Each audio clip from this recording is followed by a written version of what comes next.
The flowers were still fresh when the whisper reached the altar.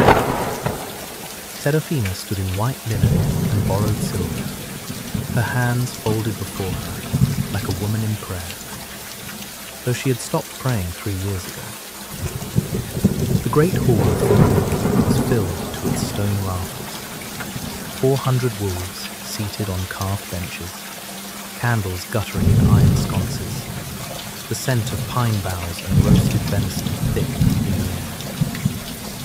Every noble family in the western reaches had come to witness the union of Lord Aldrich of Greenwood with the last daughter of the fallen Ashford line. Every noble family, and one uninvited king. She had not looked at him when he entered. No one had directed Cale Draven, Alpha King of the Ironhold territories, unless they wished to be remembered as either very brave or very dead.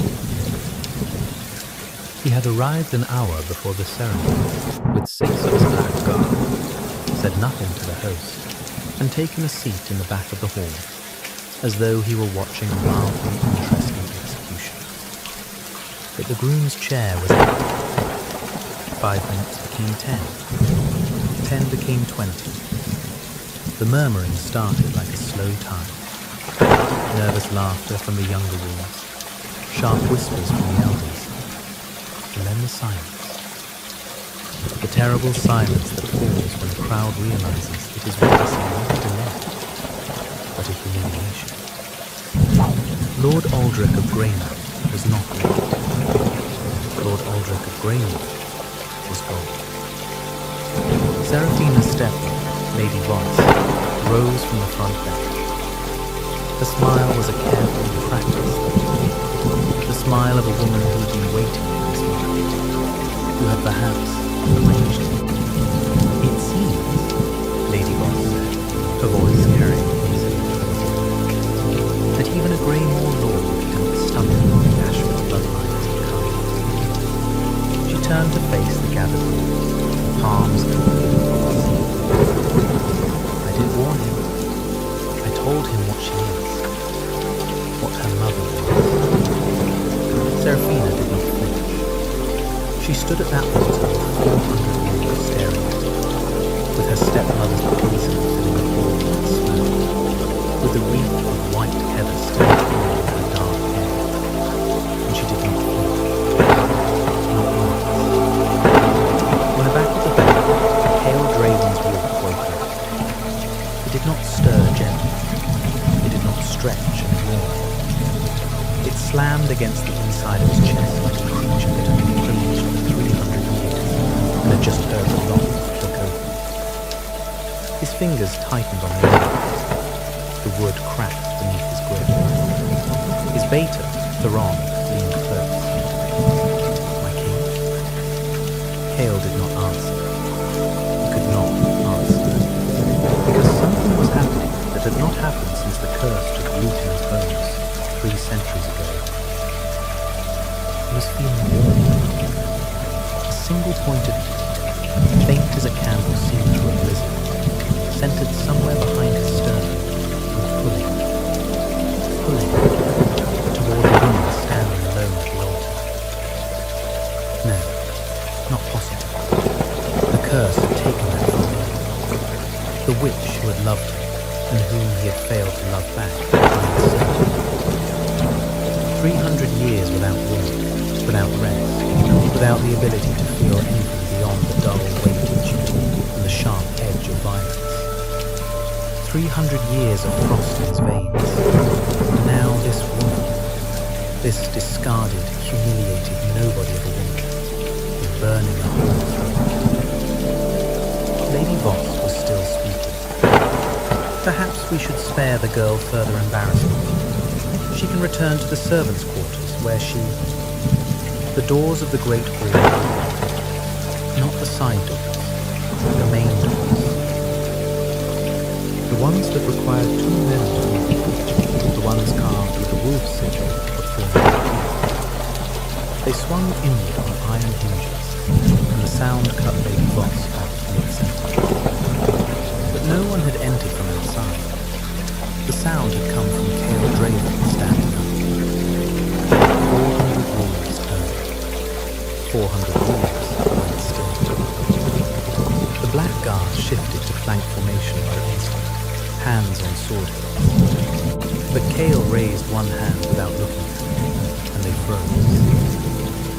He walked forward. The aisle between the benches was 30 paces long. He covered it in silence, his black fur-lined cloak trailing behind him, his boots striking the stone floor with the measured rhythm of a man who had walked into 1,000 rooms and heard every single one. The candles nearest him guttered as he passed, as though the air itself pulled away from him. Seraphina watched him come. Her hands were still full, her breath was steady. But her eyes, dark amber, coloured with water, widened by a fraction, and her pulse, which had remained stone steady through every moment of her humiliation, began to climb. He stopped at the altar. He was close enough that she could see the frost.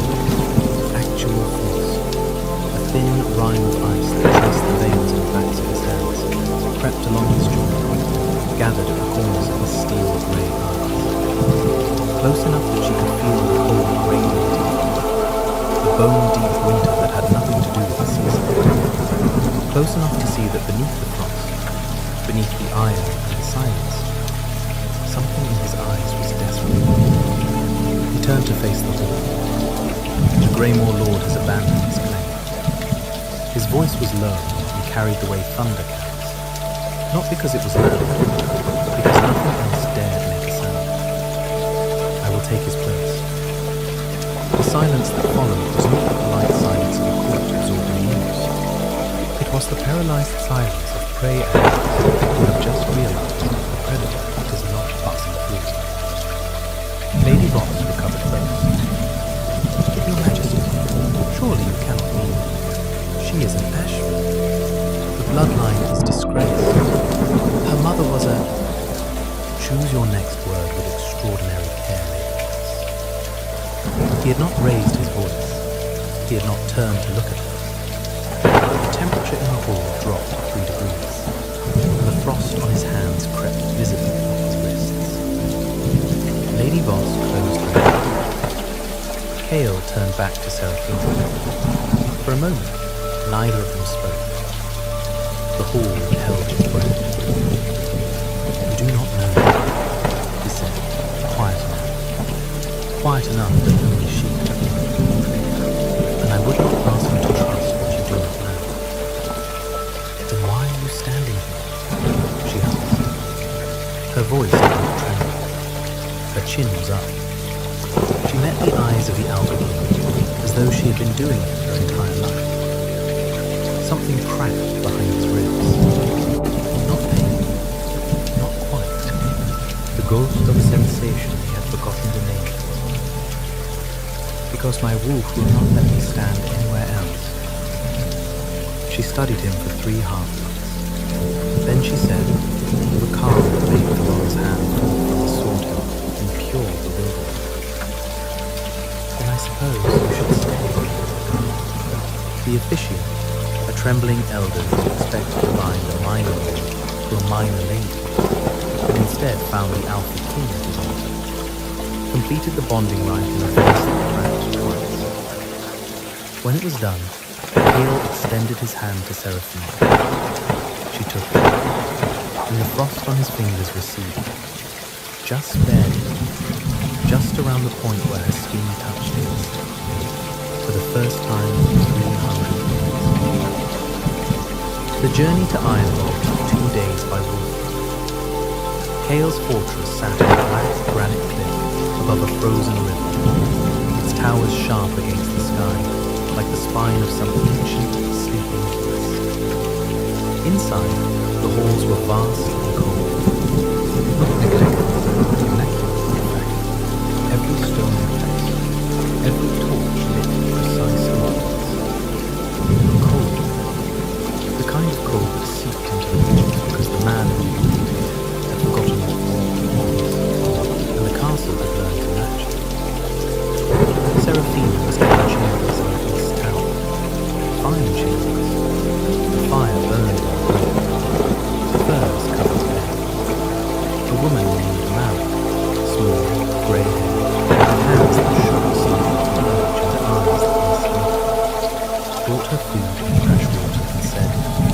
very quietly.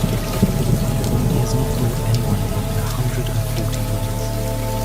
Whatever you are, girl, I've already changed something. Seraphina ate alone. She slept alone.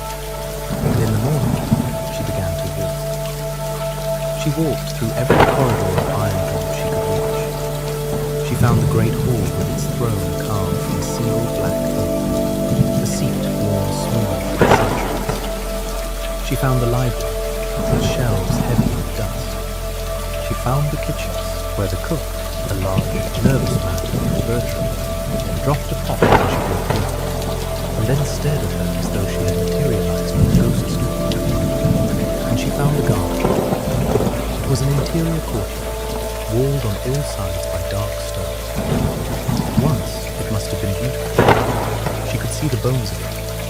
Stone paths, a fountain at the center, dry and silent, planting beds edged in carved granite. But nothing more. Every plant was dead. Not dormant, not winter sleeping. Dead. Black stems, grey earth, the faint, sweet smell of rot preserved by cold. She was kneeling beside one of the beds, brushing frost from the soil with her bare fingers, when his voice came from behind her.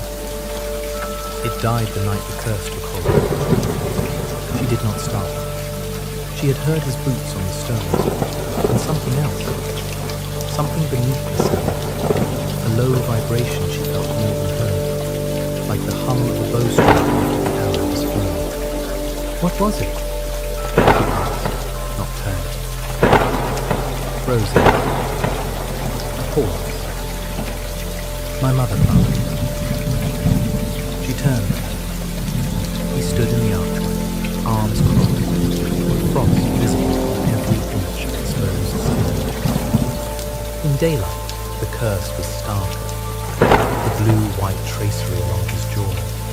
The way his breath did not mist in the cold air because his body no longer generated enough heat to create it. How long? She asked.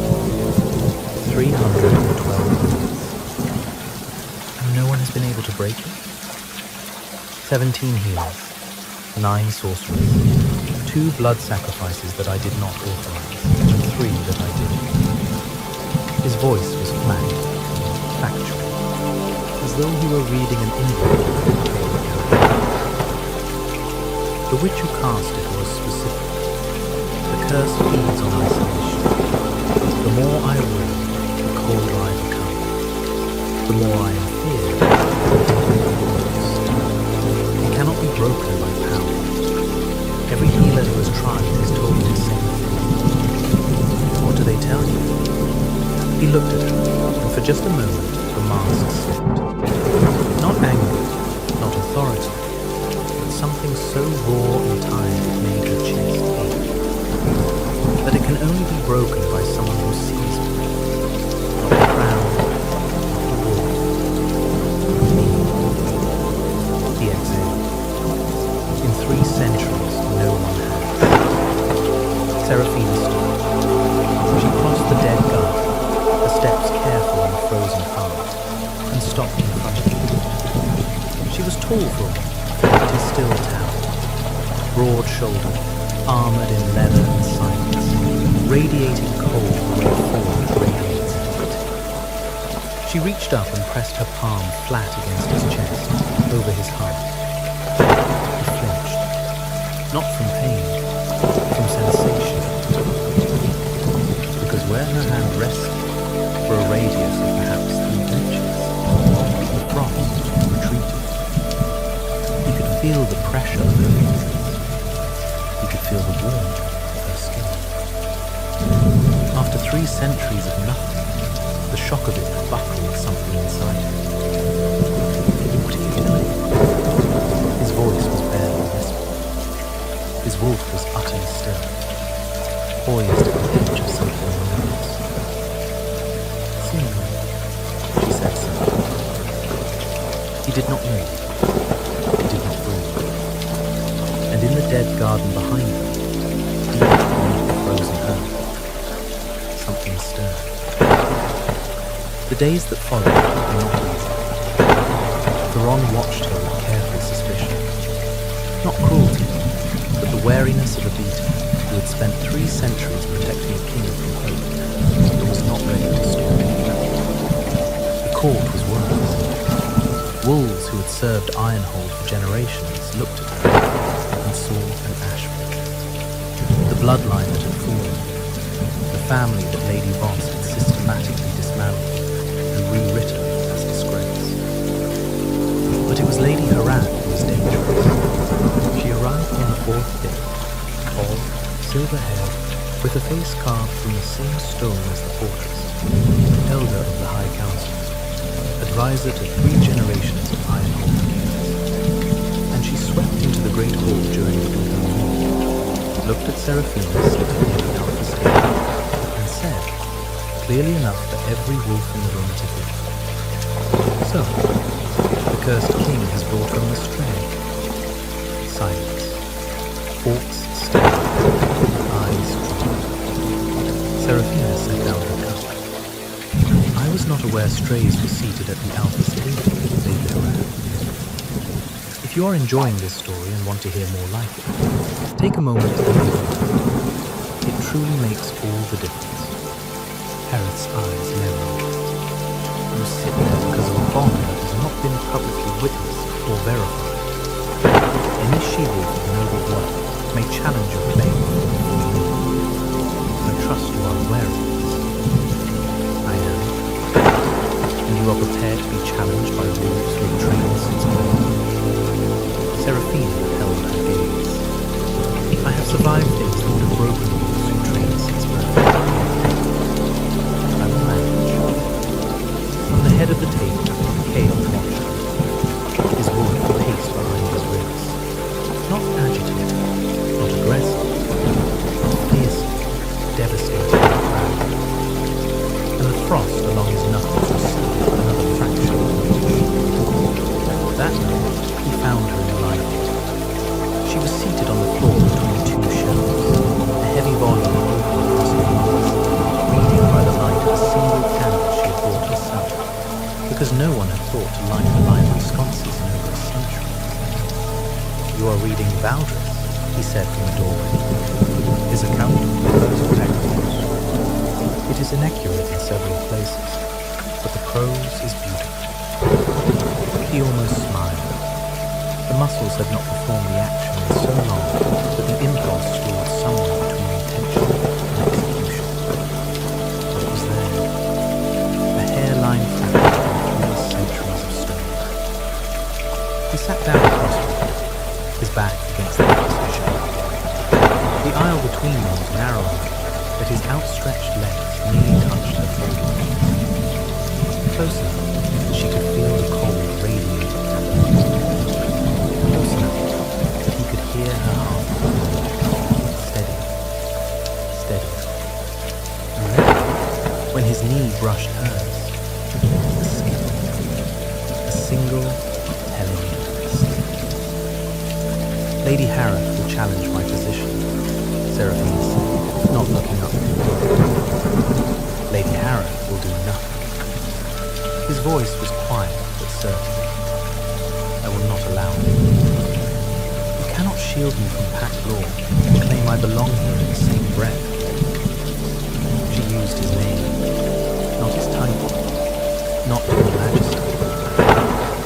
His name, spoken like it was an ordinary word, and the sound of it in her voice did something to him. 3 centuries of warfare had not vanished.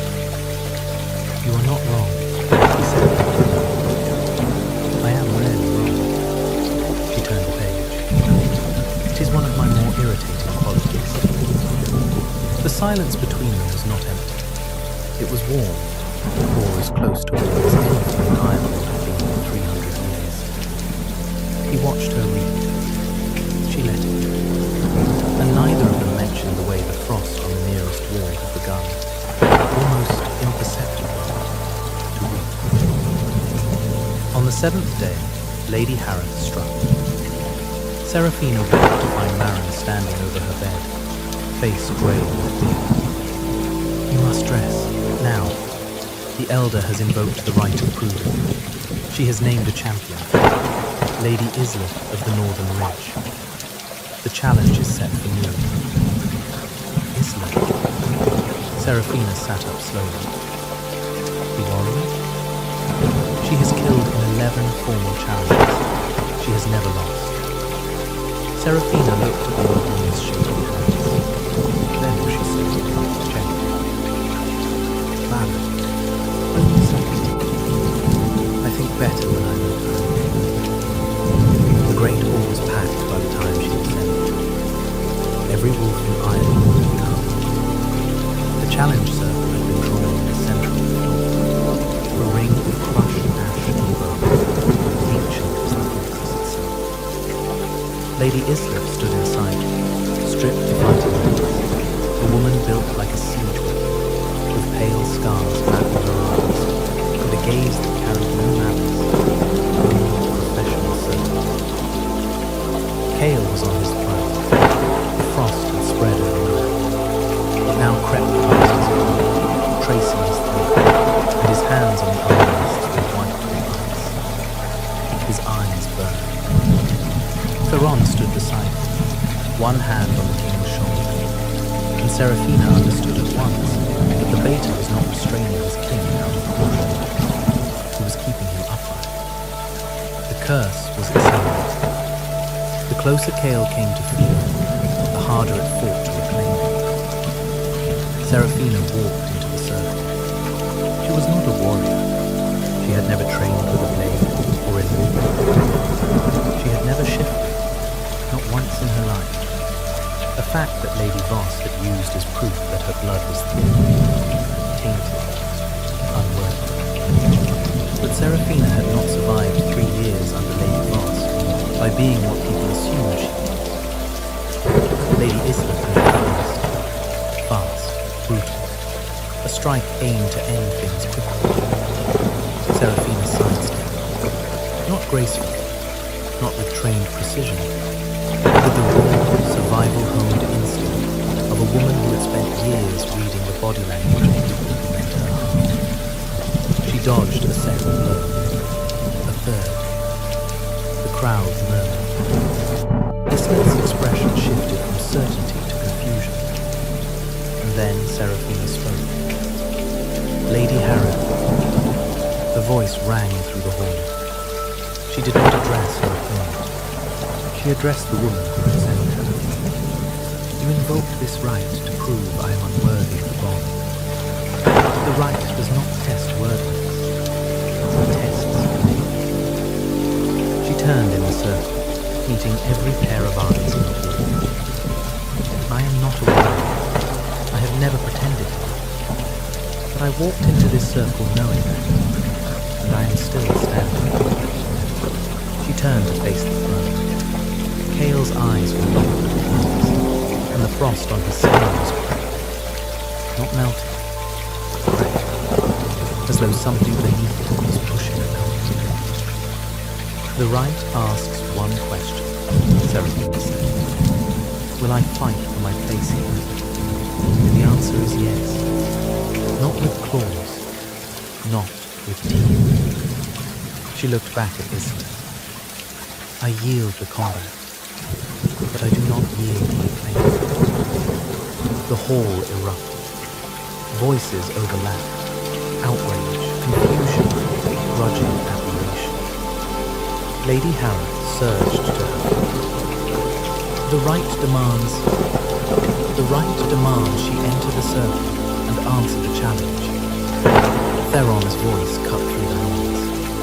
Every hair turned. The beta had released his king's shoulder and stepped forward, his face unmoved. She entered. She answered. "The old texts do not require victory. They require presence and declaration. I have read them. Have you, Lady Harrow?" Harrow's mouth worked soundlessly, and then a sound filled the hall that no wolf in Ireland would have heard in living memory. A crack, deep, resonant, like a frozen lake breaking apart in spring. Every eye turned to the throne. Cale was standing. The ice on his hands had shattered, fragments falling to the stone floor like broken glass. The frost along his jaw was receding, pulling back like a tide, and beneath it, his skin was flushed, warm, alive. He descended the steps, the crack of frost breaking accompanying each step, falling from his shoulders, his arms, his chest, as though he was shedding a second skin made of winter. By the time he reached the challenge zone, the hall could see what the curse had hidden for 3 centuries. He was not merely powerful, he was beautiful. Dark hair freed from frost, grey eyes that were no longer scaled with silver, warming with something very much like wonder. His hand, when he extended it to Seraphina, was steady. She took it, and the warmth spread, not just through him, but through the hall, through the walls, through the stone itself. Torches flared brightly. The ever-present chill that had clung to iron in the thing recoiled and fled. In the dead garden, deep beneath the frozen earth, a root system that had waited 312 years pushed through. Lady Hannah. Hale's voice was different now. Still commanding, still absolute, no longer cold. There was fire beneath it. You have served this throne for 3 generations, and for that service I have been patient. But you have conspired against my name, manipulated pact law to endanger her, and... He paused. His wolf surged forward, eyes flashing amber gold for a single, terrifying instant. And I have recently learned that you have corresponded with the witch Morena for 117 years, maintaining the curse, ensuring no bond, ensuring I remained alone and controlling. The silence was absolute. Harold's composure finally broke. Everything I did was for the stability of the pact. A bonded king is a distracted king. A king who feels is a king who makes mistakes. A king who feels, Cale said quietly, is a king who is finally alive. He looked at the Escort the elder to the lower cells. She will face formal judgment before the full council. Theron moved without hesitation. 2 guards flanked him. Lady Harrod was led in the hall in silence, and not a single wolf moved to defend her. Cale turned to Seraphina. The hall was watching. Every wolf, every elder, every servant pressed against the wall. They were all watching, and for the first time in 300 years, Cale Draven did not care. He cupped her face in both hands, warm hands that could feel the softness of her skin, the dampness on her cheek, the way her breath itched when his thumbs traced her cheekbones. I have not felt anything in 300 years, he said. His voice cracked on the number. And the first thing I feel is you, every part of you, your courage and your stubbornness, and the way you read war histories on the floor of my life by a single candle. The way you kneel in dead gardens as though you can will things back to life. His forehead touched hers. You can.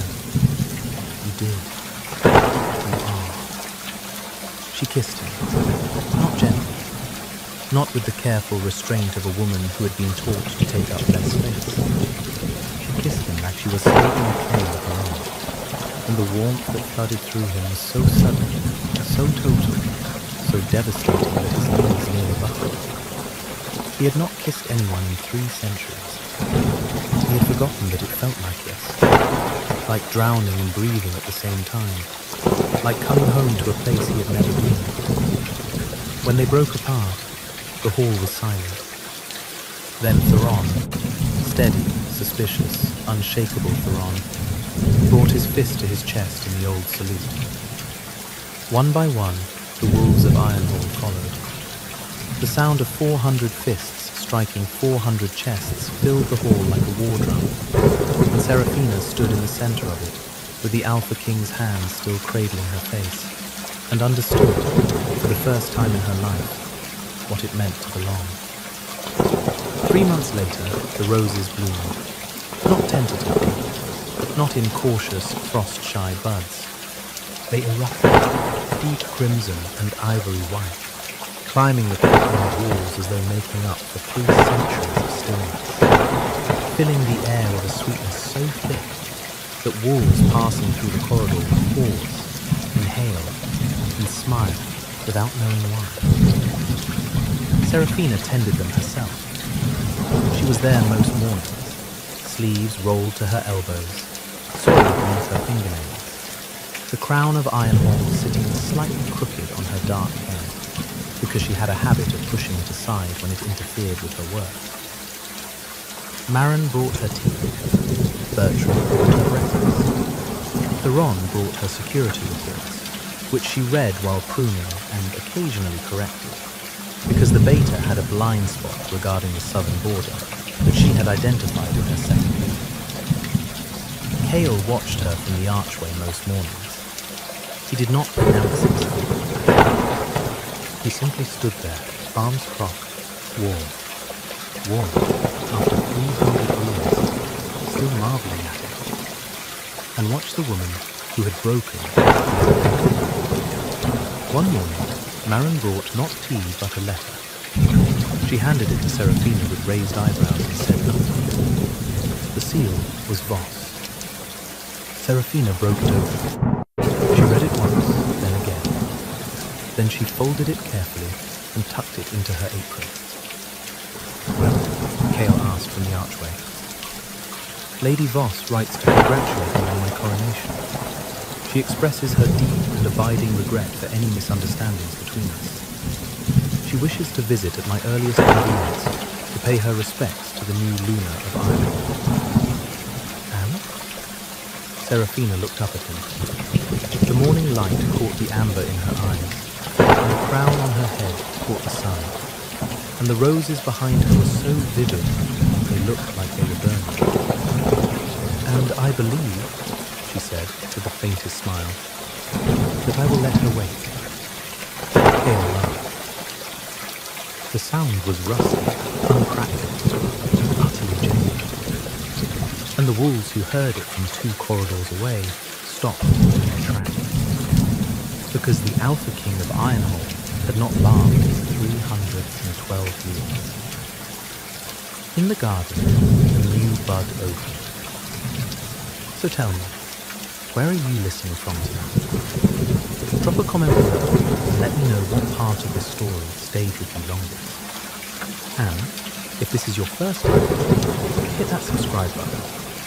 There are more stories like this waiting. I will see you in the next one.